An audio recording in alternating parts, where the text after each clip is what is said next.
What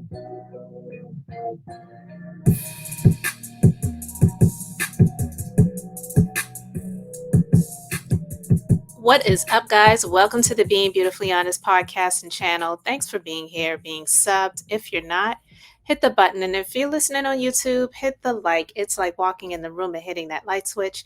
Let's brighten up the place and get into the politics and BS.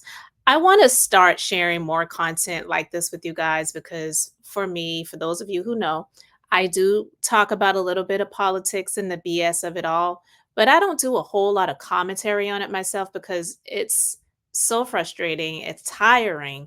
And I honestly have respect for people who do this on a consistently daily basis, back to back to back, no matter what side of the aisle anyone sits on. But I don't sit on any side of the aisle. I'm not a Democrat, nor am I a Republican. But one of the things that infuriates me when it comes to what's going on in politics is the lies and the BS. And although we know that the lies and the BS have always been there for the most part, it's just this now blatant in your face saying things that are not true and expecting people to go for it, all for the sake of your bottom line, all for the sake of lining your own pockets and your own best personal interests when these people are supposed to be representing we the people. So I want to share this video and I'm going to share my thoughts and commentary on it as we go throughout it. So I'm going to share my screen. I'm subscribed to his YouTube channel, so you can subscribe to his channel as well. His name is Jesse Waters, but he did some commentary on Tim Scott, and I just cannot stand Tim Scott. He is bucking, shucking, and jiving, hoping that he's going to be the VP nominee for Donald Trump, and it's just not going to happen. He has lied, in my personal opinion, about his status. He wants people to believe that he is a heterosexual male. In my personal opinion, I don't believe that he is. That's my personal opinion. I'm not saying that he's not straight, but I don't believe that he is. That's my personal opinion.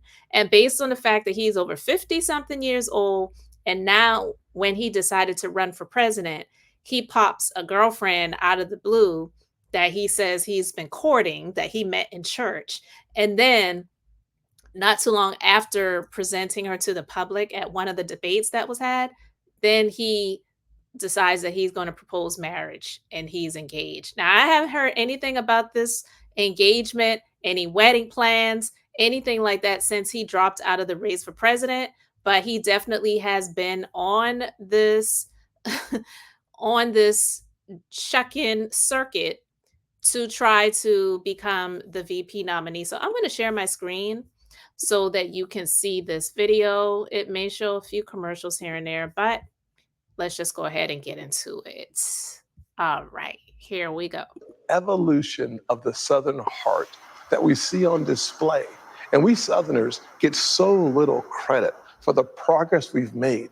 The whole notion of judging a person on the content of their character, not the color of their skin, has happened. It's not going to happen. It's not around the corner. It's in the rearview mirror. That's not in the rearview mirror. That's actually the view through your glasses as you wait at the bus stop for the white delegation to pick you up off waivers.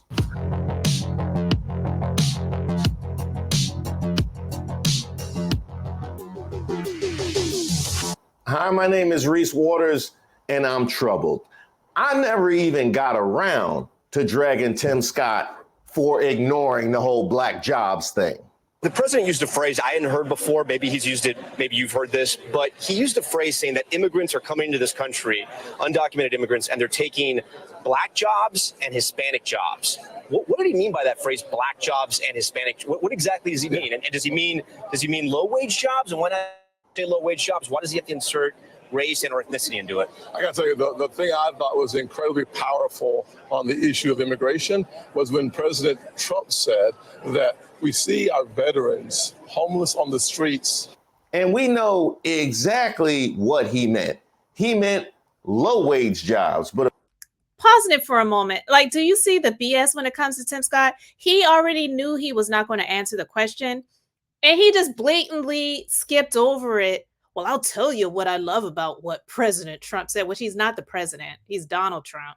He was a former president trying to be it again for his own personal gain, but I digress. I love when he talked about the homeless veteran crisis. What the hell does that have to do with what he said about low wage jobs? And what did he mean by that?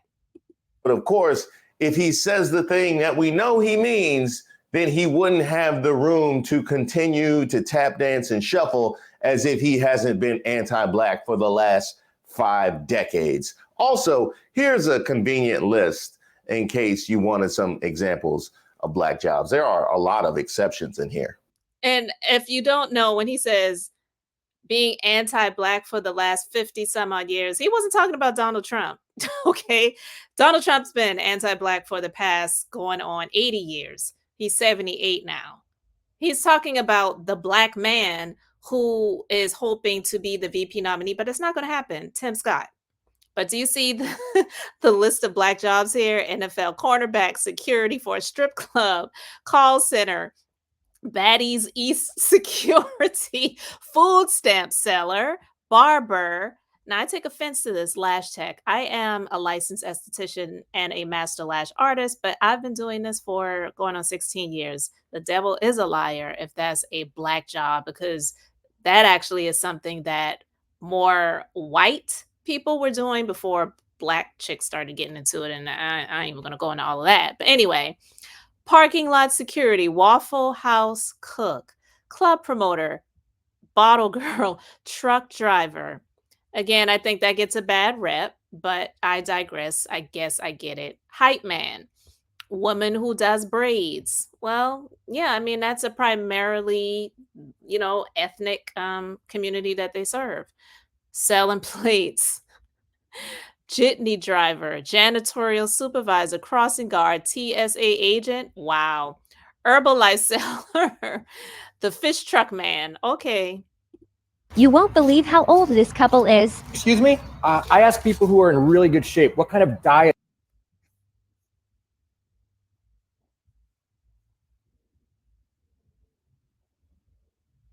Now, when that video came out, I had enough. We had had the whole shuffle off between him and Byron Donalds.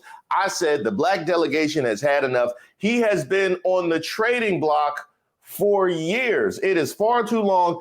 Just go ahead and send him home. No, he has to be waived. He has to be waived by the Black delegation if no other delegation is going to trade for him. Unfortunately, there's a 10-day waiting period for him to clear waivers. And in that time, he went and said this. Chosen as the vice president, you would be the first Black Republican VP on the ticket. How do you feel? I think it's exciting, no matter the outcome. It's the evolution of the Southern heart that we see on display. And we Southerners get so little credit for the progress we've made. The whole notion of judging a person on the content of their character, not the color of their skin, has happened.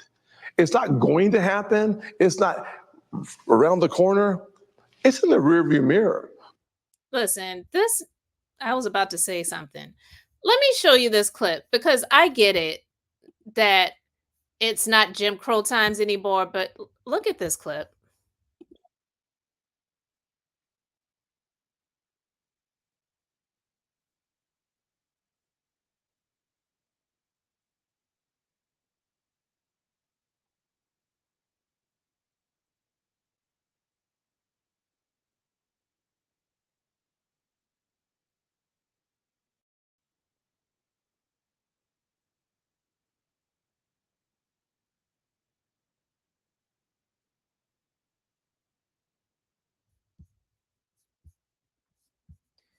So I absolutely forgot to share that screen. So let me share that screen with you. Back the off of me. I said back the off of me. You just hit me. Lady, you need to stop. You've been harassing him this whole time. Thank you. Leave me alone. I've been recording you, ma'am. Of course you are. What's the problem? And then what? What are you gonna do? Hey, turn around, dude. What's up? Not a goddamn We're thing. done. Fuck off. We're done. Fuck off. Don't get close, man. Back away. Look, I mean, do you see the audacity of that? And that got my blood boiling when I saw that the other day. But him talking about it's in the rear view mirror. It's he's so full of crap. He's one of those people that absolutely denies that racism and racist people still exist. You know what I mean? So uh, yeah, all for the sake of his own best personal interest. Him being in the position of being a senator who is black, I'm not saying that he has to be a Democrat, but he really doesn't do anything for anyone's best personal interests that look like him. And people like him and Byron Donalds who want to act like they don't even act like they are, but when they try to speak as if they're trying to do things for the African American community, but then when it comes to their own personal life, they seek what doesn't look like them. And again, I'm not one of these people that is saying, "Oh, if you're this ethnicity, you need to be with this ethnicity." But when you go out of your way to avoid what looks like you to be in a relationship with what does not look like you, then I do believe that you have issues and problems. We are living Reverend Dr. Martin Luther King Jr.'s dream. Trump, just go ahead and pick your VP and put us out of our misery, man. I mean, really, this might be one of the worst things that you have put us through, is having to sit through Byron Donalds and Tim Scott continuing to try and out tap dance one another. Like, pick your VP so I can go ahead and run these pieces, dragging both of them for shuffling for nothing. It's the evolution of the Southern heart that we see on display. And we Southerners get so little credit for the progress we've made. Credit to Southerners. Well, I do want to give credit to the state of Florida and Alabama and Mississippi and everybody else that has attacked critical race theory, or as I call it, history. Credit to them. And in your own state, in South Carolina, getting that gerrymandering decision from the Supreme Court, allowing them to pick and choose who they want in their jurisdiction, not based on race, but based on presumed political allegiance. And what would presumed political allegiance be based on, huh? Huh? Shoe size? Yeah. Well, that's just the big picture, right? I wouldn't want to just cherry pick random stories and make it look like a racist epidemic. I mean, I'm not in the GOP. Paying your bills on time raises your credit score, right? Wrong. In fact, this is one of the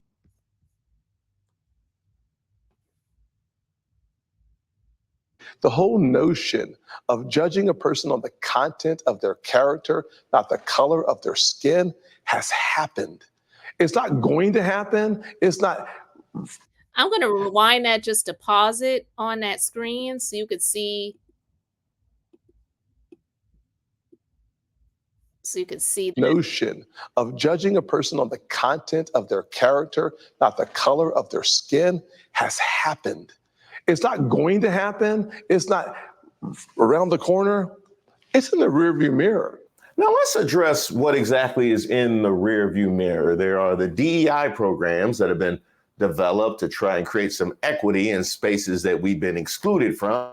It was affirmative action, which sought to address that in corporations and colleges. Of course, there's the Voting Rights Act, ensuring that we had access to the ballot box. Of course, going back decades, as Brown versus Board of Education was struck down separate but equal. Wait, no, those aren't in the rearview mirror. Those are all things that your party, the GOP, has sought to destroy. Yeah, that's not in the rearview mirror. That's actually the view through your glasses as you wait at the bus stop for the white delegation to pick you up off waivers. We are living Reverend Dr. Martin Luther King Jr.'s dream. Oh, they just love to quote MLK, don't they? Oh, they love to quote MLK. Really, it's like the GOP get out of jail free card.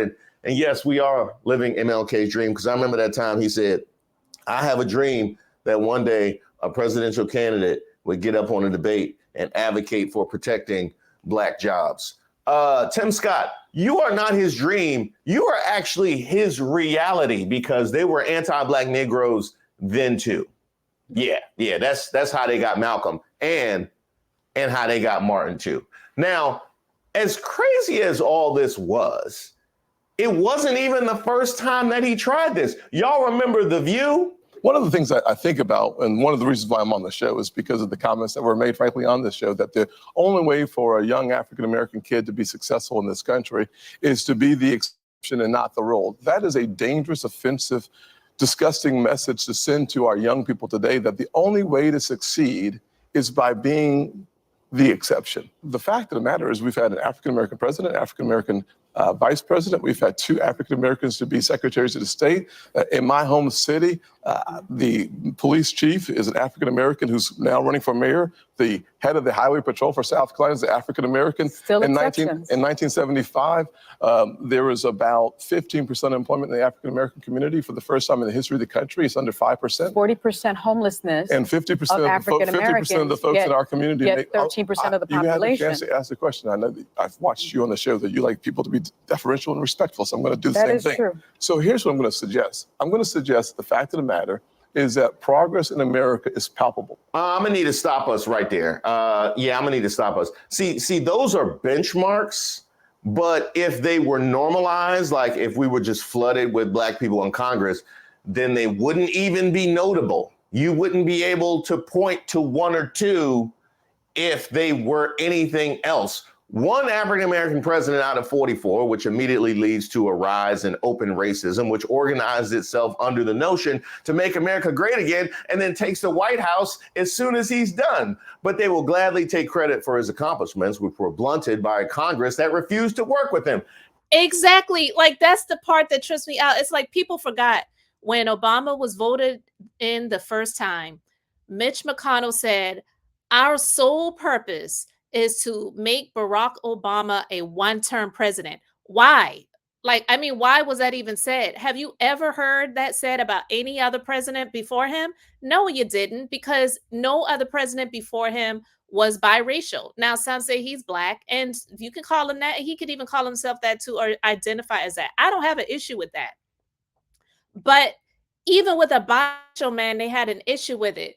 They would never have a man that looked like Tim Scott to be the president. Let's be real. You put Barack Obama and Tim Scott next to each other, or Barack Obama and Byron Donalds next to each other, clearly you will see one that has fairer, lighter skin than the other one.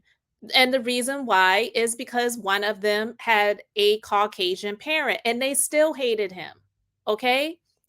So for Tim Scott to sit here and give like reason some benchmarks as if that means that everything is all and well is absolutely ridiculous.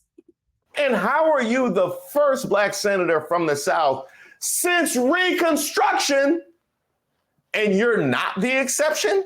Progress in America is palpable. It can be measured in generations. I look back at the fact that my grandfather, born in 1921 in Sally, South Carolina, when he was on a sidewalk, a white person was coming, he had to step off and not make eye contact. That man believed then, with some doubt now, in the goodness of America, because he believed that having faith in God, faith in himself, and faith in what the future could hold for his kids would unleash opportunities in ways that you cannot imagine. Yesterday's exception is today's rule. And for us to so suggest— America has met its promise. No, of course, the concept of America is that we are going to become a more perfect union. But in fact, the challenges that we faced 50 years ago and 60 years ago should not be the same challenges that we face today. I don't know what it is about Black conservatives going on The View with this. I really don't, because actually Condoleezza Rice going on The View was actually the inspiration for my piece, What's Wrong with Black Conservatives. My parents never thought I was going to grow up in a world without prejudice, but they also told me that's somebody else's problem, not yours. Now, this makes a whole lot of sense, because as a parent, I understand communicating to a child to lift any ceiling that she may perceive that she can do anything and it's somebody else's problem. But the reality is that it's all of our problem. Like, imagine if every Black parent told their child that's somebody else's problem. Like, on an individual basis, you would feel empowered, but what you're also doing is abandoning the struggle for true equality and leaving it to the rest of us. That's a very I'm not Black, I'm OJ way to view life. Look at our freedom fighters that we've had throughout history. Just pick anyone that comes to mind. Shirley Chisholm, Frederick Douglass, Sojourner Truth, Medgar Evers, Fred Hampton, obviously MLK. Just think about their parents telling them that, yes, society has not been fair to our kind, but that is somebody else's problem. And I will ask the same question that I asked in that piece. How do you think we got to this place? Like, how do you think we got to this place where your grandfather can feel some gratitude for you not having to live his reality? You think he just waited for things to get better over time because there's something in the water that somehow diminished white people's racism? Is that what you think happened? As a nation, we seemingly get on the right track and then we go backwards. So you as a Black man and as one of the other two Black. Not long ago, Rita Levi Montalcini celebrated her 103rd birthday, and Yeah. Look at his face. He knows exactly what Whoopi is talking about, but he wants to. I mean, he looks like it's giving buckwheat from Little Rascals without the afro, without the nappy afro. The facial expressions. It's just, you know exactly what she's saying, but you want to play dumb. Yes. Senators? Yeah. Raphael Warnock. That's three now. Three, yes. But you yourself have talked about when the police stopped you. Absolutely. So how can you get your party to stop trying to stop the progression that people are making? Yeah, so because that's what I complained about when I spoke about. I want you to come out and say, listen, the Republicans have these issues. So yeah, I think humans have these issues. Yeah. The issue of discrimination that I have faced, I assume you face as well, is an issue of the heart. It's not Republicans or Democrats. Frankly, both sides of the aisle can do a better job on the issue of race. And frankly, my side of the aisle, I think, is doing a fabulous job of making progress. The question is, how do we measure that progress? How is that? Well, let me just give you a couple examples. So when you think about, this is good news. Yeah. So. Now, I will give him credit here. I got to give credit where credit is due. The GOP is definitely making progress because they gave us the mugshot, right? They gave us the mugshot, which of course we love. They gave us some shiny shoes, those shiny gold bricks, those wearable gold bricks, which of course I can't control myself, when shoes are available. And for $400, you could have the opportunity to wear Trump sneakers, because that's going to help you to fly into equality and make America great again, but not for you. They keep trotting out the same Black unemployment and HBCU numbers as if we can't read, because it really only takes one time to look that up to find out Biden's were better. I do appreciate that. Of course, they advocated for protecting Black jobs, and they picked a guy with a race record which goes back to the 70s. Just pick a decade. Just pick a decade and look into that and the litany of problems which he has presented. So we do appreciate that. And let me not forget that you have provided a comfortable home for folks who seek specifically to destroy critical race theory and DEI. So yes, phenomenal. So the truth of the matter is that when you look at progress in the Senate, especially from the Republican side, African-American chiefs of staff on the Republican side, the only African-American female chief of staff was mine. Look at them, because they're just like, I cannot believe he has the audacity to spew this ridiculousness out of his mouth. Like, like look at them. It's like, we really cannot believe this right now. We're trying to make sense of this. We don't understand the words that are coming out of your mouth. And it's not that he's speaking a different language, but it's that he's trying to get them to believe what he's saying. The current only Hispanic chief of staff, who happens to be female, is mine. When we look at the fact that when I helped to rewrite the tax code in 2017, I focused on my growing up experience, which was a single mother. I cut her taxes. Single mothers like mine, average income around $40,000 by 73%. But you only one Black senator out of 50. So the truth is that when you measure success and progress in this nation, one of the things you have to do is look at the statistical realities. We brought African-American unemployment, when we cut the taxes, down to the lowest level in the history of this country. For the first time under 6%, it hit 5.4%. Well, you also gave billionaires a huge tax cut, and that didn't trickle down to the working people. Well, let's take a look. Senator, if you want to talk about statistical realities, the statistical reality that we can't even argue with is that African Americans are what, 14, 15% of this country? 13%. And they're 3% of the U.S. Senate. I mean, look at that. And she is a Republican. So that, yeah. That is a statistical reality. That is only one statistic. Here are a few more statistical realities. How about higher rates of arrest and incarceration despite similar offending rates when you account for other factors? How about higher sentencing compared to white counterparts for similar offenses, or disproportionate use of force by law enforcement leading to higher rates of injury and death? And then we have the disparities in access to quality education resulting in lower graduation rates and academic achievement gaps. You have higher rates of disciplinary action and suspension compared to white students. And then, of course, there's the higher unemployment rates. Yes, even when they're low, they're always higher, and lower median household income compared to white Americans. There's discrimination in hiring practices and promotions leading to occupational segregation and limited career advancement opportunities. But of course, let's go ahead and attack DEI. There are disparities in access to healthcare services and health outcomes, including higher rates of chronic diseases such as diabetes, hypertension, and asthma, as well as limited access to mental health services and higher rates of psychological distress. And that's not to mention the infant and maternal mortality rates in the Black community, higher rates of housing instability, including homelessness and eviction, discrimination in housing markets, including redlining practices that restricted access to mortgage loans and desirable neighborhoods. There's a huge wealth gap still between Black households and white households, stemming from historic discrimination and systemic barriers to wealth accumulation. And of course, you have the limited access to capital for entrepreneurship and business development. Even the environment, disproportionate exposure to environmental hazards and pollution in Black communities with limited access to clean water, air, and safe recreational spaces. Yeah, why don't you ask the folks in Flint all about that? No? Yeah, and we don't hear them talking about Flint at all. I mean, it's just disgusting.